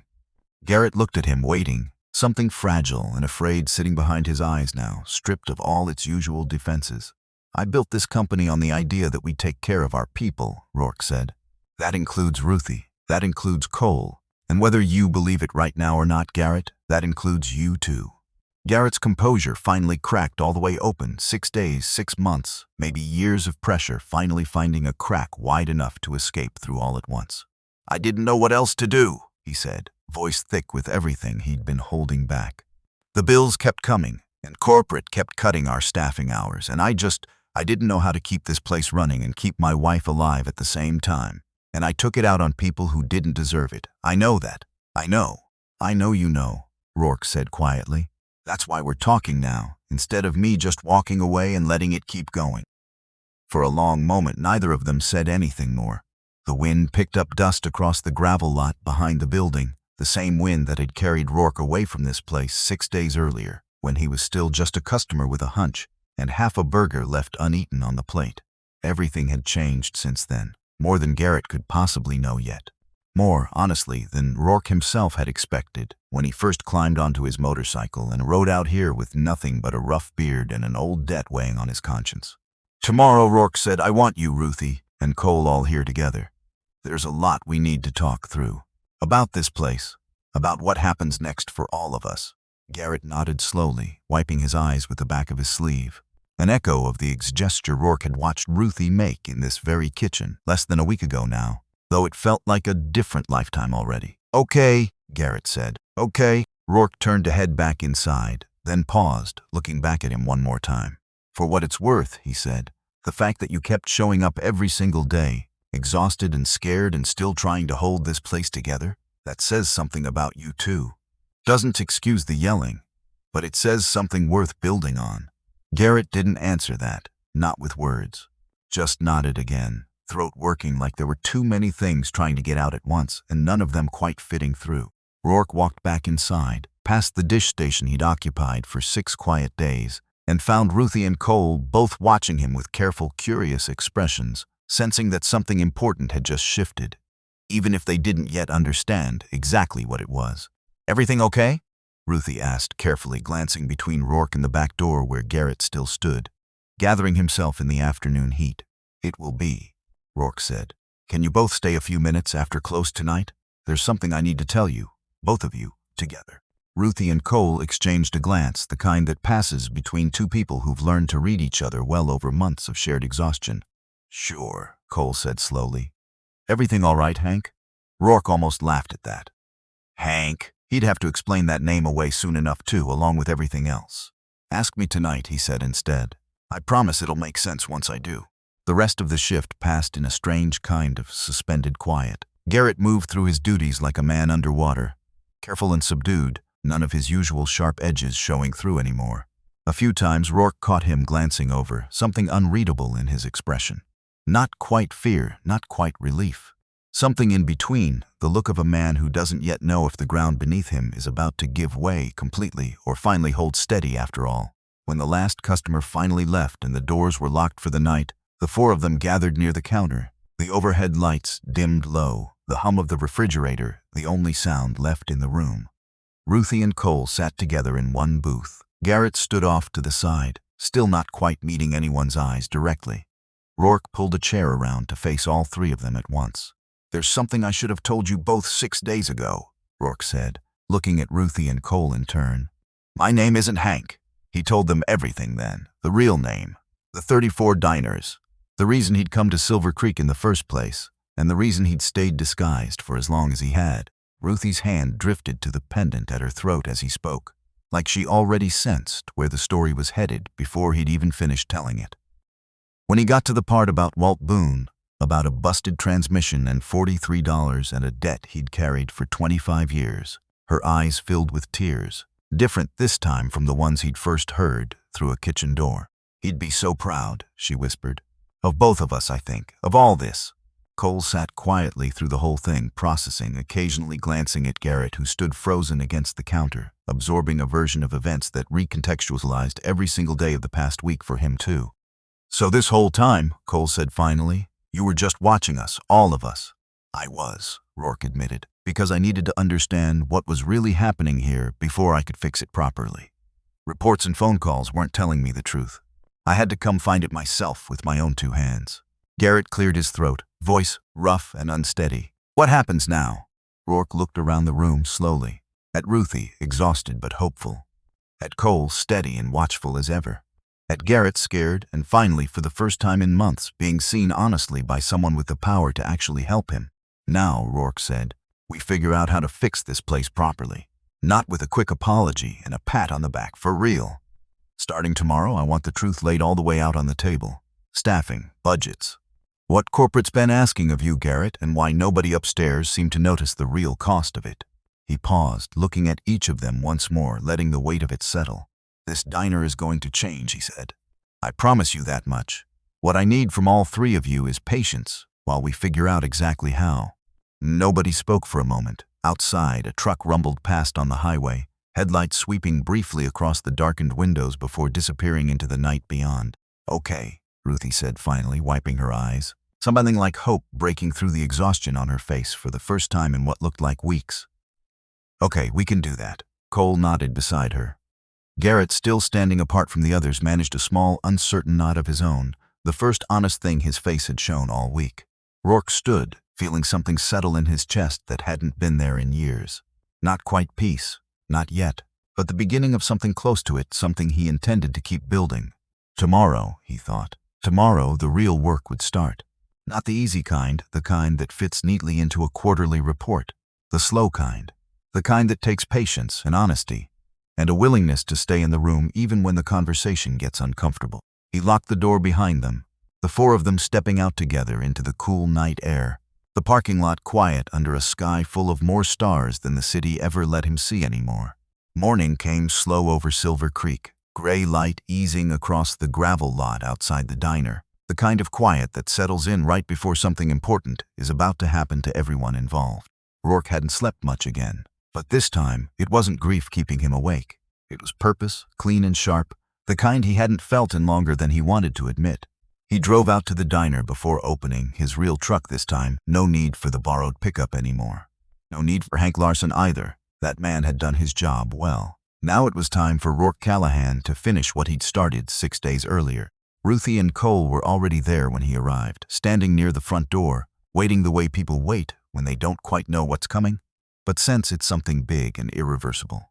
Garrett pulled in a few minutes later, moving slower than usual, like a man walking toward a verdict rather than a shift. "Morning," Rourke said, keeping his voice steady, warm despite the weight of everything still ahead of them all. "Morning," Ruthie said carefully. "You look different today." He did, in fact. He'd shaved that morning, the rough beard gone, though he'd kept a little more length to it than his usual corporate photos allowed. Somewhere between Hank Larson and the man on the magazine covers. Maybe that was fitting, given everything. "Figured it was time," Rourke said. "Come on inside. Before we open, there's someone else joining us." Diane Marsh arrived at 9:15, exactly on time, dressed sharp as always in a tailored blazer that looked almost comically out of place against the diner's worn vinyl booths and chipped countertops. She hadn't been told much. Just that Rourke needed her at Silver Creek first thing. Urgent, no explanation offered over the phone. "Rourke," she said, surprised, stepping through the door quickly. "I wasn't expecting you to be out here in person today. Is everything all right?" Her eyes moved past him, taking in Ruthie and Cole standing near the counter, Garrett off to the side, all three of them watching her with expressions she clearly hadn't anticipated seeing. "Sit down, Diane," Rourke said, not unkind, just final. She sat slowly in the booth nearest the door, her usual confidence flickering for the first time since she'd walked in that morning, unsure of what was waiting for her. "I want you to meet someone," Rourke said. "This is Hank Larson." Diane blinked, glancing around the room. "I don't understand. Hank Larson doesn't exist," Rourke said. "I made him up 6 days ago so I could work dish duty in this kitchen without anyone knowing who I really was." The color started draining from Diane's face, slow at first, then faster, as understanding began to catch up with her all at once. "You've been here," she said, "this whole week. You've been here and I didn't know." "You didn't know," Rourke confirmed. "That was rather the point." Ruthie and Cole exchanged a glance, both of them watching Diane with a mixture of nerves and something close to vindication. Garrett stayed quiet, arms crossed, eyes fixed on the floor. "I want to be clear about something before we go further," Rourke said, addressing all three of them now. "This isn't about punishing anyone for the sake of punishment. It's about understanding exactly how far the truth had drifted from what I was being told and why it drifted that far." Diane's hands twisted together in her lap. "Rourke, I promise you, I never intended for it to get this bad." "I believe that," Rourke said. "Intentions rarely matter as much as outcomes, though. Not to the people living inside those outcomes every single day." He laid it out for her plainly, the turnover numbers he'd found, the tears he'd heard through a kitchen door on his very first visit, the customer complaints stretching back months, all of it dismissed as nothing more than a rough patch that would sort itself out. Diane sat very still through the whole recitation, her hands folded tight in her lap, knuckles going pale under the fluorescent light. "I told you it was fine," she said finally, voice small. "I told you that because I believed the numbers I was seeing at the time." "Did you?" Rourke said. "It wasn't quite a question." Diane's composure cracked slightly at the edges. "I get reports from managers. I don't have time to personally visit every location every week, Rourke. That's not how this works at your scale, not realistically." "I understand that," Rourke said. "But you knew about the staffing cuts. I heard Garrett on the phone with you myself, arguing that he couldn't run this place safely with the hours you were allowing him to schedule." Diane's eyes flicked to Garrett, something like betrayal flashing across her face, quickly buried again. "Corporate set labor cost targets," she said. "I was just trying to hit the numbers you and the board approved last quarter, same as always." "The board approved cost targets," Rourke said. "Not cruelty, not this." He gestured around the diner, at Ruthie standing quiet near the counter, at Garrett's exhausted, hollowed-out expression. "Somewhere between the boardroom and this kitchen, those two things got confused with each other. And you were the person standing in the gap, Diane. It was your job to catch that, not to create more of it by looking away." Diane was quiet a long moment, staring down at her folded hands like they belonged to someone else. "Can I tell you something honestly?" she said finally. "Please," Rourke said. "I've been scared," she admitted. "For over a year now. Every quarter, corporate tightens the targets a little more. Every quarter, I have less room to work with than the quarter before. I kept thinking, if I can just hit these numbers, just keep the reports clean, maybe I keep my job another year." Her voice wavered. "I have 2 kids in college, Rourke. I couldn't afford to come to you with bad news. I was scared it would look like I couldn't handle my own region." "How long has it been like this?" Rourke asked. "The pressure from above, I mean, not just here at Silver Creek." Diane wiped her eyes, thinking it over carefully. 2 years, maybe. It got worse after the expansion into Arizona. More locations meant more pressure to keep the average numbers looking strong for the investors watching quarterly reports. I started telling myself that a little rounding here and there wasn't really lying, just optimism. Just giving myself room to fix things quietly before anyone noticed the gap. But you never fixed them, Rourke said gently. You just kept rounding quarter after quarter. Diane nodded, ashamed. I kept telling myself next quarter I'd get ahead of it for good. It never came, the way it never does. Rourke felt something complicated settle in his chest, the same tangled mixture of anger and understanding he'd felt outside this very building, listening to Garrett on the phone with his wife's doctor a few days earlier, both men carrying weights nobody else could see. Fear again. Always fear, hiding underneath the things that looked from a distance, like simple cruelty or plain incompetence. You should have come to me, Rourke said, gentler now. That's what I'm here for, Diane. Not to punish people for admitting the truth. To help fix what the truth reveals once it's out in the open. I know that now, Diane said, tears finally slipping free down her cheeks. I should have trusted that 6 months ago. A year ago. Instead, I just kept squeezing, hoping the squeezing would somehow fix itself before anyone noticed the real cost. Rourke let the silence sit a while before he spoke again, giving the moment room to breathe. Here's what's going to happen, he said. You're not losing your job today, Diane, but you are losing your current role. I want you working directly with me for the next 6 months, auditing every one of our 34 locations in person, not from reports. In person, the way I should have been doing myself years before now. Diane looked up, startled. You're not firing me? I'm giving you a chance to fix what got broken, Rourke said. The same chance I'm about to give some other people in this room today. But make no mistake, Diane, this is your last chance. If I ever find out you buried a problem like this again, instead of bringing it straight to me, that conversation will end very differently than this one. Understood, Diane said, wiping her eyes, something like genuine relief breaking through the fear on her face. Thank you. I mean that, truly. Don't thank me yet, Rourke said. Thank me in 6 months, once you've actually earned it back. With Diane's confession laid bare on the table between them, Rourke turned his attention to Garrett, who had been standing silently through the entire exchange, absorbing every single word of it. Garrett, Rourke said, come sit down. Garrett moved slowly, sliding into the booth across from Diane, who offered him a small, apologetic glance he didn't quite return. I owe you an apology too, Diane said quietly. I knew you were struggling with the hours. I should have fought harder for you upstairs, whatever it cost me. Garrett nodded stiffly, not quite ready to accept it, but not rejecting it outright either. Rourke pulled up a chair, sitting so he faced both of them directly, the morning light slanting through the window behind him. I've thought a lot about what happens next for you, Garrett, Rourke said, about whether this diner is better served by someone else running the floor going forward. Garrett's jaw tightened, bracing himself for whatever was coming. I'm not firing you, Rourke said, and watched some of the tension drain visibly from Garrett's shoulders all at once. But I am changing your role. Effective today, you're no longer managing the floor staff directly. Too much has happened here, too much trust has been damaged for that relationship to heal quickly, if ever at all. Garrett swallowed hard. So what happens to me? I want you overseeing inventory and supplier relationships instead, Rourke said. Behind-the-scenes work, less pressure, fewer people depending directly on your patients during a moment when you don't have much left to spare. Same pay. Better hours, so you can actually be there for your wife's appointments instead of scheduling around them. Garrett's eyes went wide, disbelief written plain across his face. You're serious, he said. I am, Rourke said. And there's more.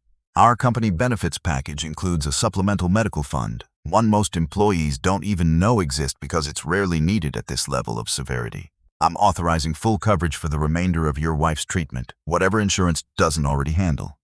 Full coverage, Garrett repeated, like the words didn't quite fit together in his mouth yet. You don't even know me, not really. You've known me 6 days. I know enough, Rourke said. I know you never once missed a shift, even when you clearly should have taken one off to rest. I know Cole told me you covered his hours once, without complaint, when his own father was in the hospital briefly last spring. I know a scared man can still be a good one underneath the fear. That combination is worth investing in, Garrett. Most companies would just cut their losses and hire someone new. I'd rather fix what's already good here than throw it away for the sake of convenience. Garrett's face crumpled entirely then, 6 months, maybe longer, of held-together composure finally giving way all at once. Why would you do that, he managed, voice thick. After everything I did wrong here. After how I treated people who didn't deserve it. Because how you treated people was wrong, and there are consequences for that, real ones, Rourke said steadily. But because you're also a man who kept showing up every single day, exhausted and terrified, trying to hold together both his job and his family at the same time. That deserves something too. Not a pass, but a real chance. Garrett put his head in his hands for a long moment, shoulders shaking, and nobody in the diner said anything, letting him have that moment without an audience pressing in on it. When he finally looked up, his eyes were red, but something had eased in his expression. Some enormous weight finally set down after carrying it alone for far too long. Dorothy's going to want to write you a letter, Garrett said, half laughing through the tears. She's very particular about proper thank yous, always has been, even before any of this. I'd like that, Rourke said, and meant it. Rourke turned to Ruthie and Cole, who'd been listening quietly from the counter through the entire exchange, faces carrying a mixture of shock and something warmer underneath it all. I still owe you both a full explanation, he said. Beyond what I told you last night. You told us the important parts, Ruthie said. Your name, my dad, the debt you said you'd been carrying for so long. There's more, Rourke said. Come sit, both of you if you would.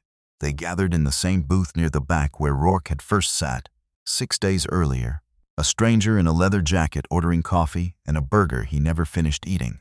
I need to tell you both something about how this company started, Rourke said. Something I haven't spoken about publicly in a very long time. Ruthie and Cole leaned in, curious, patient, sensing the weight of what was coming. My wife's name was Marion, Rourke began.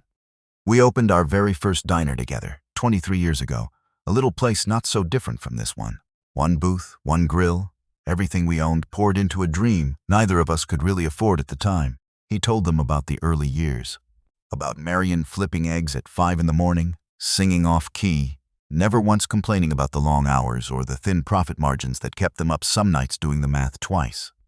About the napkin where they'd written their 2 founding rules, Rule 1 being that people always came first, Rule 2 being that Rule 1 always won, no matter what the bottom line demanded otherwise. She used to say the secret to a good diner wasn't the food, Rourke continued, a small smile tugging at his mouth, despite everything.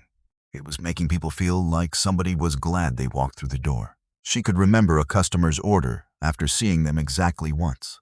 Knew when somebody needed extra kindness on a hard day, just from the way they carried themselves walking in off the street. She sounds like she would have been a wonderful boss, Ruthie said softly. She was, Rourke said. Better than I ever managed to be, honestly. I was always more focused on the numbers, the growth, the next location on the map. Marion kept us grounded in the actual people. I think that's part of why things slipped so badly here. After she was gone, I lost the person who used to catch what I was missing, and I never quite replaced that instinct with anything of my own. When she passed, Rourke said, voice steady but quieter now, I threw myself into growing this company. Told myself that building something bigger was a way of honoring her memory, and maybe it was in its own way. But somewhere along the way, in chasing bigger, I lost track of the very thing she cared about most. The people actually working inside these walls day after day. He reached into his jacket pocket and pulled out a small folded piece of paper, worn soft at the creases from years of handling and refolding. This is the original napkin, he said, unfolding it carefully on the table between them. The ink had faded, but the handwriting, 2 different sets of it, hers rounder and looser, his more cramped and careful, was still legible after all this time. Rule 1. Treat your people like family. Rule 2. If Rule 1 and the bottom line ever fight, Rule 1 wins. Cole read it slowly, something solemn crossing his young face as he took in the words. That's a good rule to build a company on, he said. It was, Rourke agreed. And somewhere at Silver Creek, we let it slip clean through our fingers. That's on me, not on either of you. You two held this place together through pure stubbornness and decency, with almost nothing supporting you from above the whole time. We had each other, Ruthie said, glancing at Cole. That helped more than you'd probably think, most days. It shows, Rourke said. It's the reason this diner didn't fall apart completely, honestly. And it's why I have something specific in mind for both of you going forward starting today. Ruthie, Rourke said, I want you to take over as manager of this location. Ruthie's mouth fell open slightly. Me? I've never managed anything in my life, not really. You've been managing this place unofficially for months, Rourke said. Covering gaps, calming customers, keeping morale from collapsing entirely, all without the title or the pay. It should have come with doing exactly that. I'm simply making official what was already true. I don't know the business side, Ruthie protested weakly, though something hopeful was already breaking through her uncertainty despite herself. You'll learn it, Rourke said. I'll personally make sure of that. Diane's going to spend real time training you properly, not just handing you a manual and walking away like it never happened. And you'll have support, real support, something you clearly haven't had here in a long while. What if I mess something up? Ruthie asked, quieter now, the fear underneath the hope finally surfacing. Then you'll fix it and learn from it, same as every manager who's ever been any good at their job has had to do, Rourke said.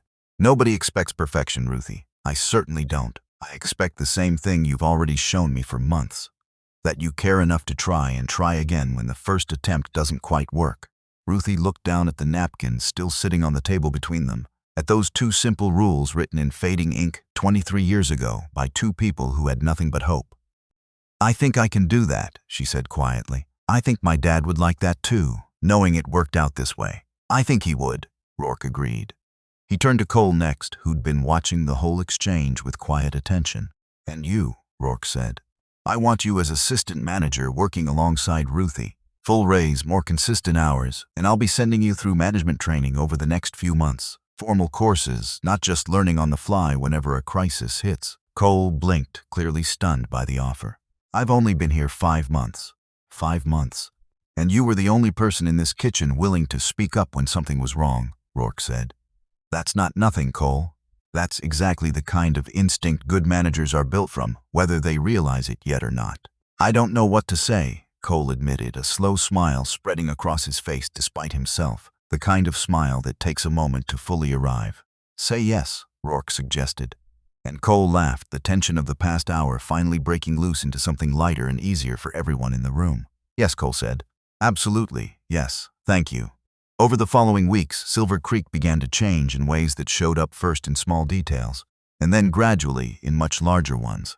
New equipment arrived, replacing the flickering light fixture, the worn booth cushions, the ancient walk-in cooler that had been groaning ominously for months without anyone bothering to fix it. Diane, true to her word, spent real hours on site, working alongside Ruthie, teaching her scheduling, ordering, budgeting, all the unglamorous machinery that keeps a small business running smoothly behind the scenes. The two women fell into an easy rhythm together, Diane's sharp corporate instincts softening under Ruthie's plain common sense, Ruthie's confidence growing steadily under Diane's patient guidance. What started as an assignment slowly turned into something like a real friendship, the kind neither of them had quite expected out of the arrangement. Staffing gaps closed as new hires came aboard, properly onboarded this time, properly supported, given real training instead of being thrown straight into the deep end of a chaotic lunch rush without any warning. Ruthie made a point of sitting down with every new employee personally on their first day, telling them plainly what she expected and what they could expect back from her in return. Nobody ever did that for me, she told Cole one evening after closing, wiping down the counter slowly. Explained the rules both directions, I mean. I had to guess most of it, the hard way, one mistake at a time. Guess that's the whole point of you being in charge now, Cole said. Nobody after us has to guess anymore, not the way we did. Garrett settled into his new role quietly, showing up each morning with a steadiness Rourke hadn't seen from him before, freed from the impossible burden of managing people while barely managing himself underneath it all. Dorothy's treatment continued, fully covered now, and word around the diner was that her latest scans were showing real progress for the first time in months. He came in some mornings just to help unload supply trucks, chatting easily with the delivery drivers he'd once snapped at during rushed, frantic mornings that felt like a different lifetime already. The change in him was gradual but unmistakable, like watching a man slowly remember how to breathe normally again after holding his breath for far too long. One afternoon, Ruthie caught him humming along to the radio while organizing the stockroom, something she'd never once heard from him during his months as manager. You're in a good mood, she observed, passing by with a tray of clean glasses. Turns out it's a lot easier to be a decent person, Garrett said, when you're not drowning every single day of the week. Ruthie grew into her new role faster than even she expected, her natural warmth with customers translating easily into warmth toward her staff as well. She remembered names. She noticed when someone was struggling and made space for them the way nobody had made space for her. back before Rourke walked through that door 6 weeks ago. Cole proved a natural leader too, steady under pressure, patient with new hires the same way he'd once been patient covering for Ruthie during her worst days on the floor. He started a small tradition, a 5-minute check-in before every lunch rush, just asking each staff member how they were doing before the chaos began in earnest. Small thing, but it mattered, the way small things often do when nobody had ever bothered before. The elderly woman with her paperback novel became something of a fixture, stopping in most mornings for her tea, always ready with an observation about how things were improving, week over week, like she was keeping her own quiet record of it all. "This place has its heart back," she told Ruthie one morning, patting her hand fondly across the counter. "Took some doing, but it's back where it belongs." Rourke visited often during those weeks, though never in disguise anymore. He didn't need to hide who he was here now. If anything, the staff seemed to appreciate seeing him arrive openly, sleeves rolled up, ready to help however was needed, whether that meant bussing tables during a rush or simply sitting at the counter, listening to whatever anyone wanted to tell him that day. He used Silver Creek as something of a template too, sending Diane and a small team out to quietly audit the other 33 locations, this time with real eyes on the ground, not just spreadsheets and reassuring phone calls that never told the whole story. They found smaller versions of the same problem in 6 other diners. Overworked staff, managers stretched too thin, too scared to ask for help before it was too late. Nothing quite as severe as Silver Creek had been, but enough to confirm what Rourke had already suspected all along. The distance between his glass office and the people actually running his company had grown far wider than he'd ever realized or wanted to admit. One location, out near Flagstaff, turned out to have a manager working 80-hour weeks for months on end, too proud to admit he needed help, quietly falling apart under the strain without a single complaint reaching corporate. Diane found him in the supply closet one afternoon, sitting on an overturned crate, simply staring at nothing, too exhausted to even notice she'd walked in. She called Rourke that same evening, her voice shaking slightly on the phone. "I almost missed this one too," she admitted. He never said a word to anyone here, just kept absorbing it, the same way Garrett did for so long. "What did you do?" Rourke asked. "Sat with him a while," Diane said. "Told him about Silver Creek. Told him it was safe to ask for help now that things had actually changed for real." "He cried," Rourke. Grown man, sitting on a crate in a supply closet, crying because somebody finally noticed he was drowning. Rourke closed his eyes for a moment, feeling the weight of just how many more stories like that were probably still hiding, undiscovered, across the rest of his company. "Get him the support he needs," Rourke said. "Whatever that looks like for him. And Diane, keep looking." I have a feeling Silver Creek wasn't the only place where kindness had gone quiet, waiting for someone to finally notice it again. He restructured the company's labor policies that following quarter, building in real staffing minimums that couldn't be quietly eroded by cost-cutting pressure from above ever again. He created a direct line for any employee at any location to reach corporate leadership without going through regional management first, a safety valve against exactly the kind of silence that had let Silver Creek suffer for so long without anyone stepping in. It wasn't a perfect fix. Rourke knew that. Companies as large as his rarely got fixed with a single sweeping gesture, no matter how well-intentioned. But it was a real start, built on something more honest than good intentions alone could ever manage. He brought the whole story to his board of directors that following month, standing at the head of a long polished table in Reno, the same room where he'd once given confident presentations about growth projections and quarterly earnings without a second thought. This time, he told them about a waitress crying behind a swinging door, about a mechanic's daughter wearing a pendant shaped like a broken heart, made whole again, about a manager drowning quietly under medical bills nobody upstairs had bothered to ask about. A few board members shifted uncomfortably in their seats. One, a younger man named Preston, who'd joined the board only 2 years earlier, spoke up cautiously. "With respect, Rourke," Preston said, "this all sounds very moving. But how does it affect our margins? Our investors are going to want to know what all this means for growth projections going forward." Rourke looked at him steadily, not unkindly, but without backing down an inch. "It means our margins were built on numbers that weren't entirely true," he said.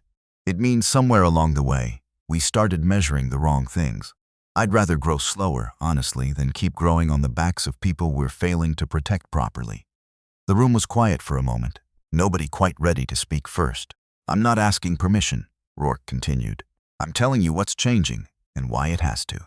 Staffing minimums are non-negotiable from here forward. Regional managers report directly on employee well-being, not just financial performance alone. And any manager caught retaliating against an employee for raising a legitimate concern will be terminated, full stop, no exceptions carved out for anyone. He let that sit a moment, watching the room absorb it fully. This company started with 2 people and a napkin full of promises, Rourke said finally. Somewhere along the way, we let the promises get smaller than the profits. I intend to fix that, starting now, whether it costs us a little growth or not. If any of you disagree fundamentally with that direction, I understand where you're coming from. But I'd encourage you to think hard about why you invested in this company in the first place, all those years ago. Nobody spoke against him.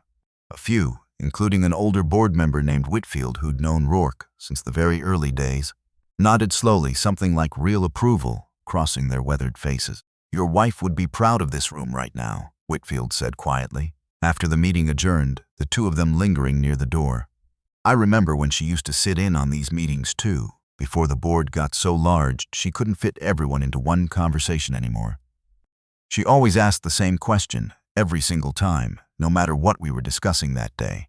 What question was that? Rourke asked, though he suspected he already knew the answer. Who does this help? Whitfield said. Not the shareholders, not the projections. Who does this actually help, in the end? Rourke smiled, something warm settling behind his ribs for the first time in a while. Good question, he said. I should probably keep asking it more often than I have been. He walked out to his car that evening, with Whitfield's words still turning over in his mind, thinking about all the meetings over the years where nobody had thought to ask that question out loud, himself included. It struck him, driving home through the darkened streets of Reno, how easy it was to lose track of a simple question once a company grew large enough to hide behind its own paperwork. He made a note to himself, right there at a red light, to open every future board meeting the same way Marion used to. Who does this help? 5 words, easy to say, harder to keep asking once the spreadsheet started multiplying and the meetings started running long. 3 months after that first undercover visit, Rourke returned to Silver Creek for something different entirely. Not an inspection, a celebration long overdue. The diner had scheduled a small renaming ceremony, something Rourke himself had requested quietly, weeks earlier, after a decision that had been sitting with him since that night in his motel room, staring at a water-stained ceiling and thinking about everything he'd almost missed. The red sign out front, the one Marion herself chosen the placement for all those years ago, had been replaced with a new one. Same red letters. Same little chrome motorcycle logo in the corner. But now, underneath the words Roadside Diner, a smaller line had been added, in loving memory of Rourke Callahan, who believed people always came first. The town had turned out in greater numbers than Rourke expected. Word travels fast in a place this small, and it seemed half of Silver Creek had found some reason to stop by that afternoon, curious about what all the fuss down at the diner was really about. Folding chairs lined the gravel lot in uneven rows. Someone had brought a folding table with lemonade and a sheet cake. The frosting slightly melted in the afternoon heat, but nobody seemed to mind at all. Ruthie stood beside Rourke as the covering sheet came down, revealing the new sign to a small crowd gathered in the parking lot. Regulars, mostly. The elderly woman with her paperback novel seated in a folding chair someone had brought out for her, dabbing at her eyes with a tissue before the sign was even fully visible.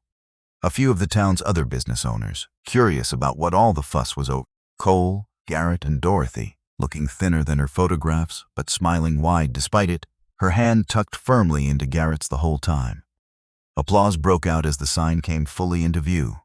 Warm and genuine, the kind that comes from people who actually mean it rather than simply going through the motions of politeness. She would have loved this town, Rourke said quietly to Ruthie as the small crowd applauded the reveal around them. Would have loved this diner especially, all this heart hiding right under the surface, just waiting for somebody to notice it properly. I think she'd have loved what it's become, Ruthie said. Because of you. Because of all of you, Rourke corrected gently. I just finally showed up and paid attention when it mattered. The elderly woman made her way over eventually, leaning on her cane, offering Rourke a knowing smile that said more than words might have. Told you somebody up top just needed to notice, she said. Glad it turned out to be you, in the end. Me too, Rourke said, and found he meant it more than any boardroom speech he'd ever given in his life. Before he left town that evening, Rourke asked Ruthie for one more thing. Would you take me to see him?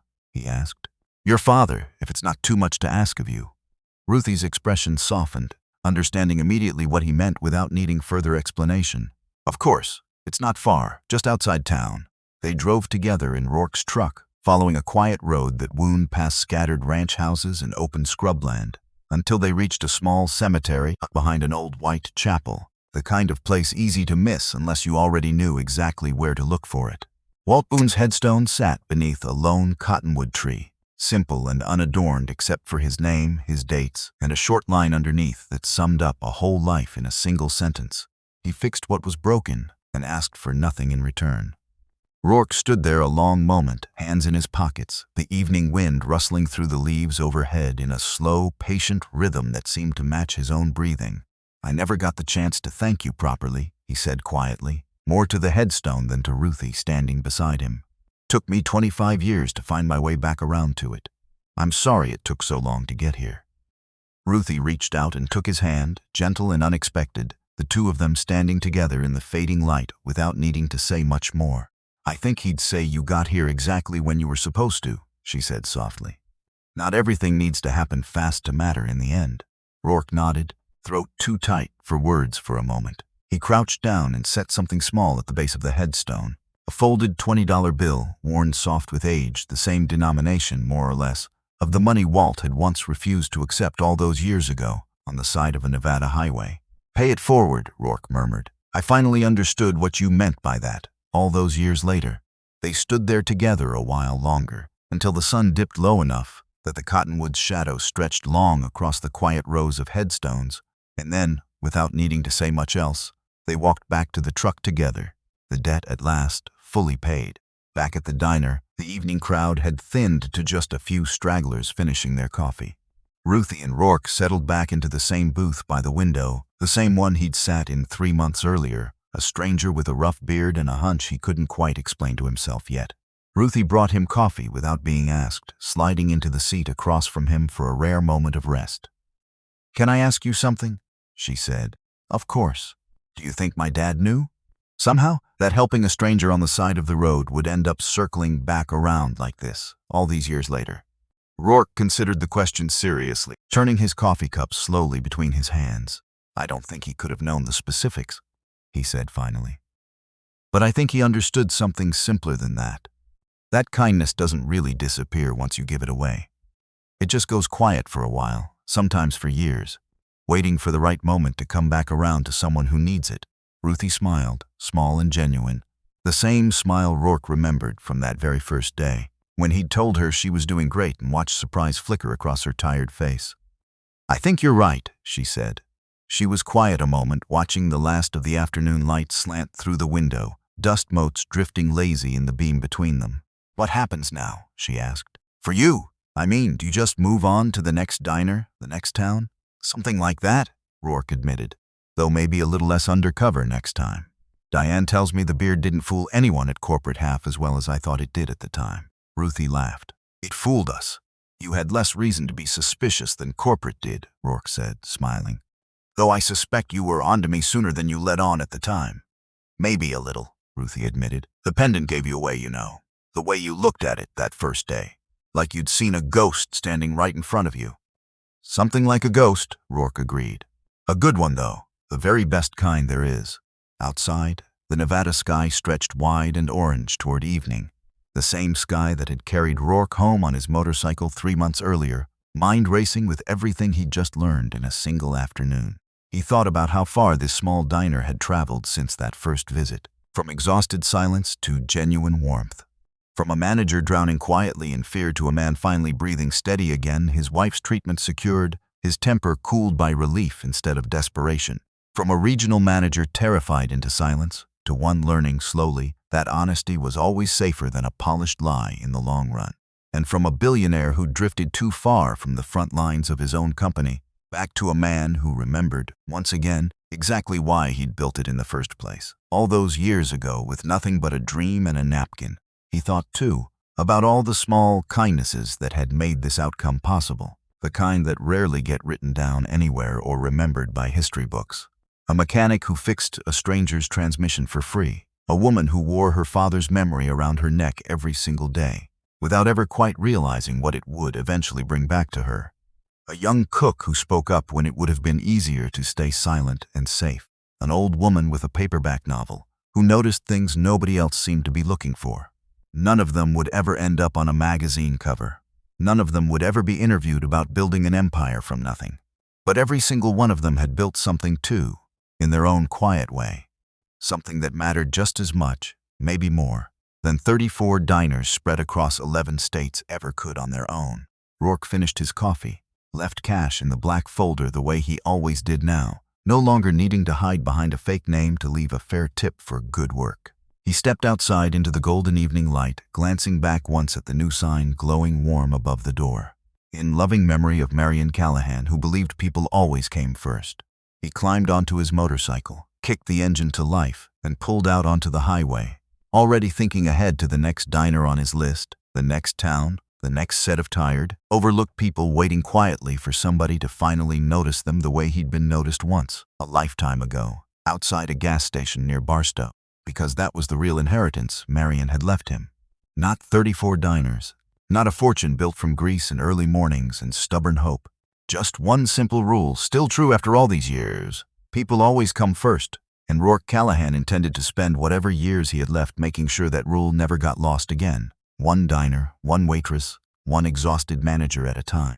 The road stretched out ahead of him, wide and orange under the setting sun, and for the first time in 6 years, Rourke felt something close to whole again.